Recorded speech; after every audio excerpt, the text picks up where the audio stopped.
In previous lecture, we have seen that these vectors cannot be added or subtracted by using the algebraic operations like addition, subtraction, multiplication, and division. So there are different rules for the vector addition. Okay, so the first law for the vector addition is a triangle law of the vector addition. Okay, I'll write the statement over here. If two vectors acting on a body and represents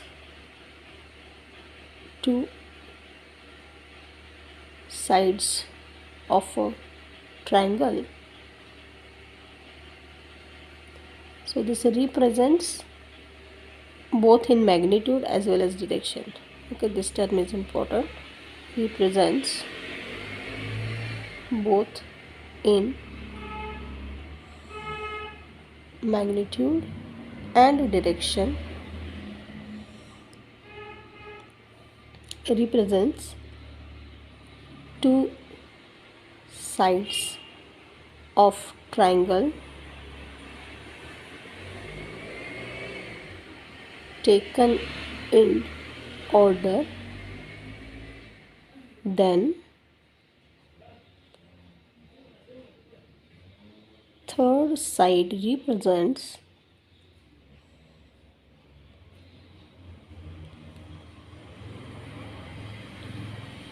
a resultant. This also both in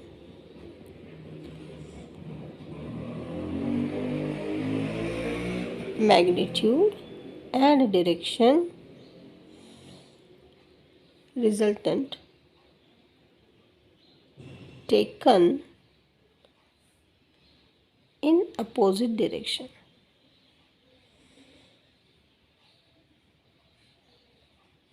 So I have written this statement because you need to write down the statement in exam as it is. See here what the statement says. If the two vectors are acting on a body and represents two sides of the triangle. What does it mean? If there are two vectors which are acting on a same body and taken in order, what is mean by this? So this term is very important. Taken in order. Okay, so if these two forces are acting on a body and which are taken in order, okay, so what is mean by taken in order? The tail. Okay, so this is called as the tail of the first vector and this is the head of the first vector. This is the tail of the second vector and this is the head of the second vector. So if the tail of the second vector is on the head of the first vector, so this is called as a taken in order. Okay, so if the two vectors acting on a body represents two sides of the triangle taken in order, then the third side represents the resultant. Okay, both in a magnitude and direction and taken in a opposite direction. So in order will be like this. Now this will be like this. So this is the opposite direction to the, so what will be in order? In order vectors will be like this. So this will be in order. Tail of the first is on the head of the second, tail of the next is on the head, tail of the next is on the head. So these are in order. Okay, but the third side represents the resultant taken in a opposite direction, taken in a opposite order, we can say. Direction is also okay, direction in a, so for this I can write that as vector r is equal to vector a plus vector b. So this is the resultant vector r, which is vector a plus vector b. So the vectors which are acting on the same body and if they are representing the two sides of the triangle, then the resultant could be given by the third side of the triangle taken in a opposite order. So this is the statement of the triangle law of the vector addition. If the two vectors are acting on a body and representing the two sides of the parallelogram, okay, suppose this is point O. Now I will call this as a OA and this as a OB.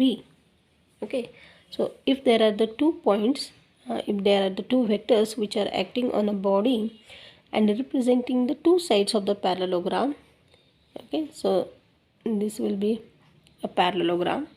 Okay, then the resultant is represented by the diagonal both in magnitude and direction of the parallelogram starting from the same point.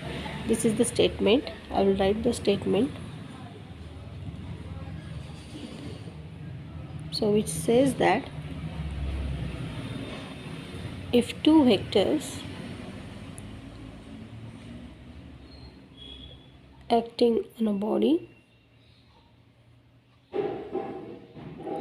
represents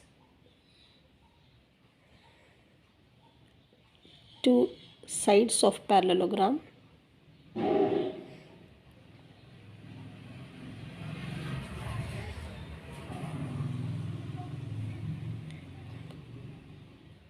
both in magnitude and direction,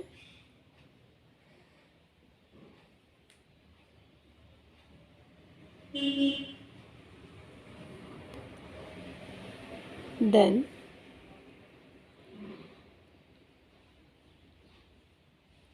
resultant is represented by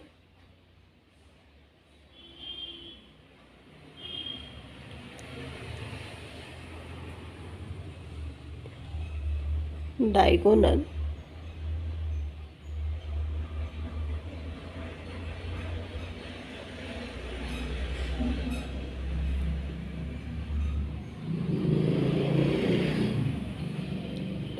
both in magnitude and direction,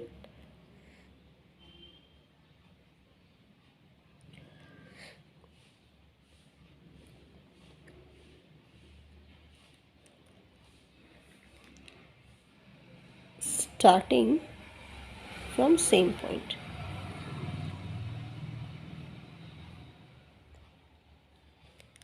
So if there are two vectors acting on a body and which are representing the both sides of the parallelogram, okay, then the resultant is given by the diagonal starting from the same point. This is the uh, law of the vector addition. Okay, parallelogram law of the vector addition.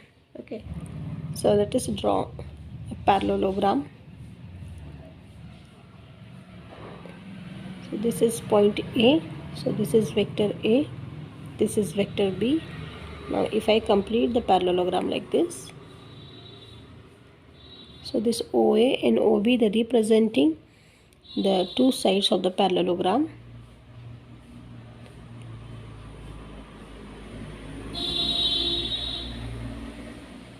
and this would be representing the diagonal. Now if I draw, let name this as, this is OA, this is OB, let this point be C, and let us call this OA as vector P and this OB as a vector Q, and let call this as a vector R. Okay, and let call this point as a D. Okay, now if I take this small triangle, a right angle triangle, so this is ACD, and if I try to write the sine theta into this, suppose this is theta and this is another angle phi, these two angles are not actually equal, so this is the angle theta and this will be the angle phi. So the angle phi is the angle between the vector OA and the diagonal. Okay, so this sine theta in this could be written as, so this is CD upon this AC, and cos theta could be written as this AD upon this AC. we know that this AC and vector OB are equal, as these are the opposite sides of the parallelogram. This will be also vector Q. So I can write that. So this CD is equal to Q sine theta, and this AD is equal to Q cos theta. Now you can see that here in the triangle OCD, now I am considering this bigger triangle. In this bigger triangle OCD, as this is a right angle triangle, I can write, so this OC square is equal to OD square plus CD square. So this is according to the Pythagoras theorem. So this OD square, I can write this nothing at the OA plus AD square plus CD square. So this OA square plus AD square plus 2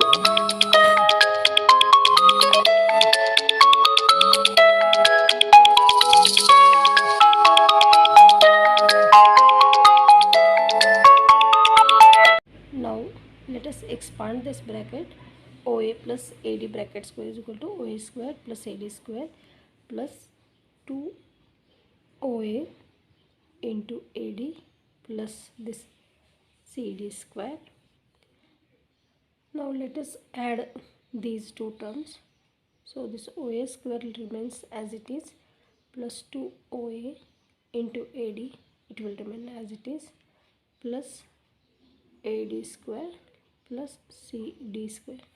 And from this triangle ADC, we can see that this AD square plus this CD square is nothing but the AC square according to the Pythagoras theorem. So OA square plus this will become AC square plus this OA into AD. Now we know that this OA is nothing but vector P, so P square.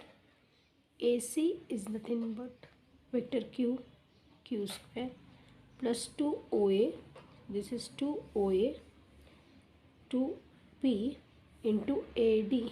AD is nothing but the Q cos theta. So this, if R is the vector OC, then I can write that R square is equal to P square plus Q square plus 2PQ cos theta. Or I can write R is equal to square root of this whole term, P square plus Q square plus 2PQ cos theta. Okay, now if I want to draw this angle phi, so this phi or the tan phi can be given by, so this tan phi will be this CD upon OD. Okay, if I am considering this bigger triangle, so this CD is nothing but Q sine theta, which we have already calculated. This OD is nothing but OA plus AD. So this OA is nothing but the vector P plus AD is nothing but the Q cos theta. Okay, so I can write this phi is equal to tan inverse of this whole term, Q sine theta P plus Q cos theta. Okay, so if I have two vectors acting on a body and which are representing the two sides of the parallelogram, then the resultant vector is given by, so this R is equal to square root of P square plus Q square plus 2PQ cos theta. Okay, and if phi is the angle between that resultant vector with the OA, then that phi can be also calculated by using the equation phi is equal to tan inverse of q sine theta upon p plus q cos theta. Now we can see that if this theta is equal to 90 degree, so if this theta is 90 degree, so we know that sine 90 is equal to 1 and cos 90 is equal to 0. So at that time, so this phi will be tan inverse of q upon p. And when this theta is equal to 0, we know that as this sine 0 is 0, so this phi will be tan inverse of 0. So that will be 0. So this is all about the parallelogram law of the vector addition.